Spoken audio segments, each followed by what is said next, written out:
Oh, I was kicking with Tyler, Angela, I forgot how I call him, Little Castiel, Russell Non-Sprouty, and Non-Sprouts, and the other homie that loves God. And we were chilling. We were all making fun. They were all making fart sounds. So I have a prophecy that comes to mind that created for Angela, well, created in general. She started making fart sounds, right? And I've been saying toot a lot, better in than out, I always say. You know what I mean? Like Shrek, little Fiona wearing green and shit. Come on now, boy. But anyways, little toot, little tooted and booted, little toot, a little. But anyways, a little caca. I always say in my head, caca. That's caca pussy. And so little. That's what it means, bro. Little queen toot. You know what I mean? But anyways, and so she's walking in prophecies of me, what I say. Then we're chilling, right?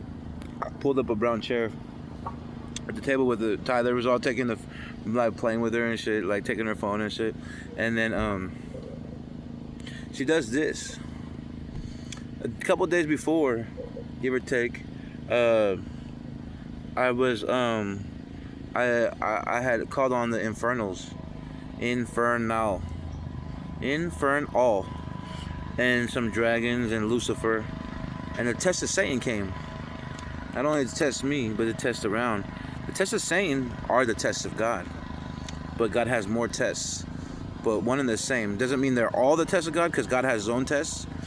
But the tests of Satan are the tests of God. The book of Job. And so she did this, and I told her that she might have done it on purpose, right? I told her that Satan or Lucifer has a statue. He's the thinker, the one that overthinks things and it brings enlightenment, right? So we go through the chaos. I prophesied to her before that. We go through the chaos in order to find alignment, right? We have to conquer the sin, conquer the mind. Kind of in a different context, I told her. And then, but that night, I told her she was saying, then what was it? That same night or the night after? I wake up with the dreams being manipulated in warfare, right? And false prophecies being revealed, and that's my dream interpretation. And they were doing false prophecies and stuff of that nature, prophesying to her before it happened, right? And she said she's this, that, and the other, and it correlates with family things from Rome and and Spain and all that good stuff. But anyways, further gotta get information on that. But anyways,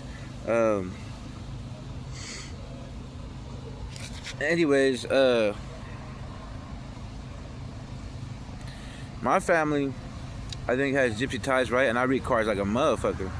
She told me she was gypsy. Gypsy families cannot fight or cannot go against each other because they start witchcraft feuds, right? Family against family. But also, gypsy come together and make a bloodline that's strong, especially if they're gifted, if they're both gifted. So on Friday to August 22nd, I got here. And awe and gust mean awe, like, awe, I'm in wow. Awe, gust. And I said that when I first seen it, I was like, wow.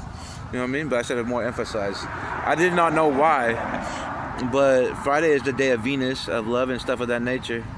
But anyways, and 22nd is part of the portal of 2-2. The duality and stuff of that nature. This is just prophecies and alignments and spirituality come together, showing you that the day of love, I seen her twice. Number 2. Well, as soon as I walked in, she introduced herself. I forgot her name. I was just like, wow. And Steve was logging me in intake and stuff. And I'm not gonna see into it enough more than that. I think about it, but I'm not gonna push the issue. I might be funny here and there, whatever.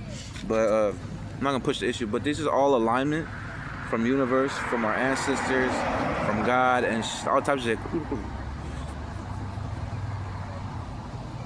Yep. Why did you put a love frequency, dog? But anyways, fucking want to be spirit, want to put a love frequency on it. But anyways, all alignment from our ancestors I just channeled right now. But anyways, her ancestors are backing us being together or whatever. It's some weird ass fucking orchestration from the universe, bro. That's all it is. Like, sometimes it's a destiny hookup, basically. But I don't have to follow it. But anyway, she doesn't have to follow it. Well, she doesn't. No, let me go back on that one. But anyways, I just channeled her ancestors. Anyways, so yeah. But anyways, I made her predict Satan in front of me, and all that, and I made her walk in the prophecy of the toot, the caca pussy, like, you know what I mean? So remember how I do that? Some people will be like, oh yeah, he does that. She's being a reflection of me, dog. That's all it is. You know what I mean? That's just what it is. You know, caca pussy. I do that sometimes, bro. So I got her and all her people doing what I do. So anybody who copies me is as a prophet, right? My documentation, my videos, anything. It's like you reading the Bible and reflecting Christ. That's all it did. Is this a modern day generation? But anyways, I just put that reflection in and all that kind of shit like that. But you know what I'm saying? But I noticed that these are prophecies. These are things of that nature. The little toot prophecy, the little fucking Satan prophecy telling her about the thinker, and what was Lucifer. And then that same night I had a dream of the false prophecies and stuff of that nature. Russell ended up blaspheming the Holy Spirit, right? So false prophets don't need the Holy Spirit, bro. The Holy Spirit gives you real prophecy, bro. Why would you be in the house of God, a ministry, and do false prophecies based on info that I predicted? Based on info, I mean, you try to prophesy based on info, but it's a little different. It's a prophecy based on info. It's not a correlation, orchestration. You know what I mean? That's different than prophecies based on info, right? You got the info and it's like a guesstimate, but except you got accuracy. You know what I mean? But anyways, so I made sure her and her mom bought food, and he gave me his plate, and I gave him a handshake the other day, and then I was like, you give me your plate? I gave him a handshake, making sure he had the Holy Spirit, making sure that you know, he was Holy Spirit filled.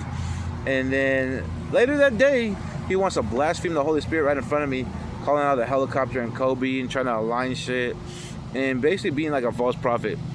You don't need be a false prophet if you have the Holy Spirit. You just call the Holy Spirit, like, give me a prophecy. And if God says no, then you're not worthy to have that prophecy. And then a prophecy will come around you. It'll come through me, come through an anointed one, etc. You know what I mean? But he blasphemed the Holy Spirit after I made sure he had it, and blasphemed the temple of the Holy Spirit, because we do this, you know what I mean? So he could be in the unforgivable sin right now, meaning that he's never going to be forgiven. And if Angela is a real prophetess, that means that she couldn't be with him because the man leaves the household. And you can't be with an unforgivable person while you're trying to be a prophetess, because he'll cancel out the prophecy in you, and then you'll be a gypsy witch tarot reader at best. Doesn't mean you'll be a bad one. It just means he cancels out, because you can't marry unforgiveness, meaning that you walk into unholy grails, unholy territory. And this is one of the first that we were going to see. You know what I mean? Because there's many that walk across the earth. This is the sternum effect. Sternum. But anyways, that's just one thing. I got more to explain, but I keep it in my head and some people hear it because I'm God.